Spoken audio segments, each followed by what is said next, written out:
Assalamualaikum warahmatullahi wabarakatuh. Bismillah, alhamdulillah, wassalatu wassalamu ala rasulillah. Kita bertemu kembali di video yang terakhir atau video yang keenam terkait dengan zona pelayanan dan prioritas dalam penjelasan tugas perencanaan dari mata kuliah pengolahan sampah.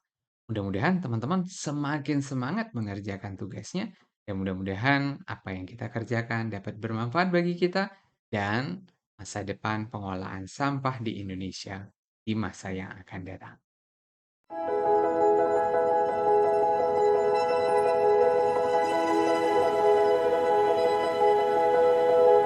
Jadilah bagian dari Universitas Islam Indonesia. Islami, mondial, unggul, intelektual, dan Indonesiawi. I'm UI.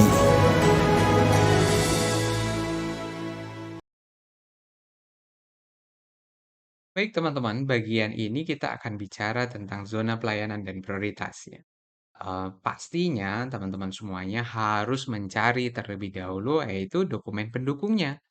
Di antaranya yang utama adalah kita harus tahu nih, dokumen RT/RW, Rencana Tata Ruang Wilayah. Dan kabar baiknya, dokumen ini sangat mudah untuk dicari. Masing-masing wilayah perencanaan sudah memiliki dokumen RT/RW, bahkan sudah dalam bentuk perda. Kita ambil contoh di Kabupaten Pacitan.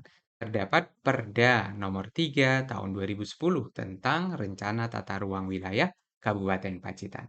Kita akan bongkar agar zona pelayanan dan prioritas kita tepat sasaran dan sesuai dengan RT/RW yang seperti apa?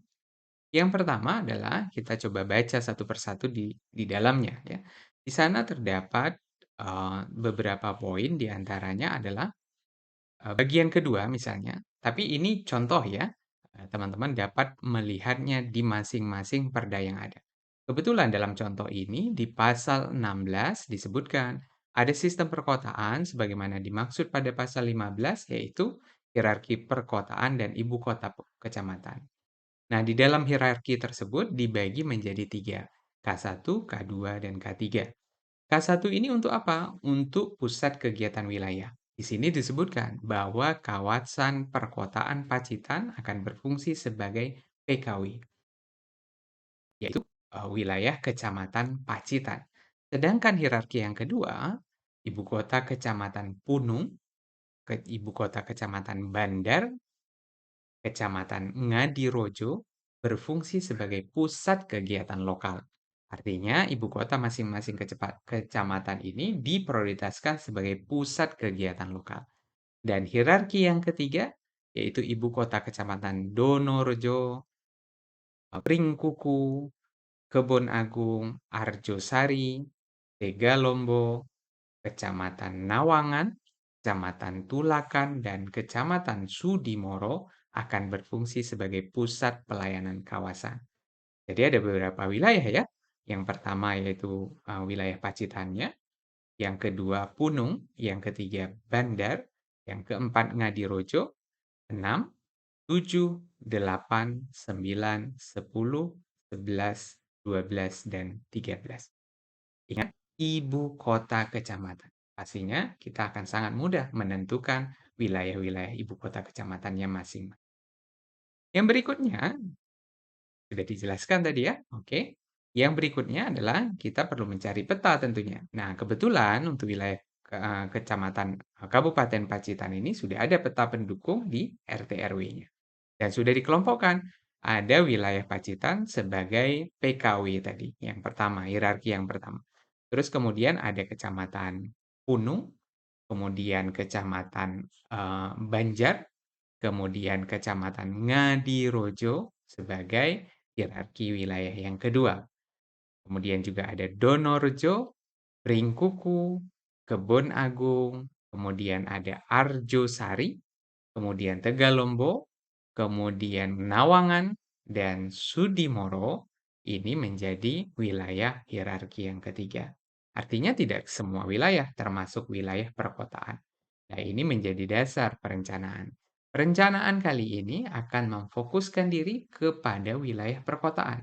Namun, wilayah perkotaan yang dimaksud bukan hanya di pusat kotanya saja, tetapi di kecamatan-kecamatan yang ada sesuai dengan arahan dari RT RW juga menjadi wilayah perkotaan. Jadi ada spot-spot ya, titik satu titik, dua titik, tiga titik, empat titik. Dan ini akan sangat memudahkan kita sebagai perencana agar perencanaan kita tepat sasaran dan sesuai dengan arahan pembangunan di wilayah perencanaan yang kita pilih. Data lain dapat juga diacu adalah misalnya di dalam album peta RT RW Kabupaten Pacitan sudah ditentukan ada satu wilayah yang akan digunakan sebagai TPA bersistem control landfill. Kemudian ada wilayah juga kemungkinan masuk di Kecamatan Bandar, ada pembuatan kompos di sana. Dan ada lagi yang masuk ke dalam tulakan adalah pembinaan daur ulang. Namun ini kan hanya sebagai arahan. Dalam perencanaan, teman-teman ingin mengikuti ini atau membuat dengan sistem sendiri sangat diperbolehkan. Semoga pembagian wilayah ini dapat membantu kita memprioritaskan wilayah yang akan dibangun atau akan direncanakan dalam sistem perencanaan kita. Mudah-mudahan Allah memberikan kemudahan kepada kita semuanya untuk menyelesaikan tugas perencanaan ini. Pastinya, keenam video ini masih dirasa sangat-sangat kurang. Dan mudah-mudahan dengan yang sederhana ini dapat menyemangati kita semuanya untuk berbuat lebih baik, minimal dengan mengerjakan tugas kita dengan baik pula. Silakan konsultasikan dengan asisten hal-hal yang dirasa masih kurang eh, terakomodir di dalam video ini. Terima kasih atas perhatiannya. Mohon maaf jika banyak kekurangan. Wabillahi taufiq wal hidayah.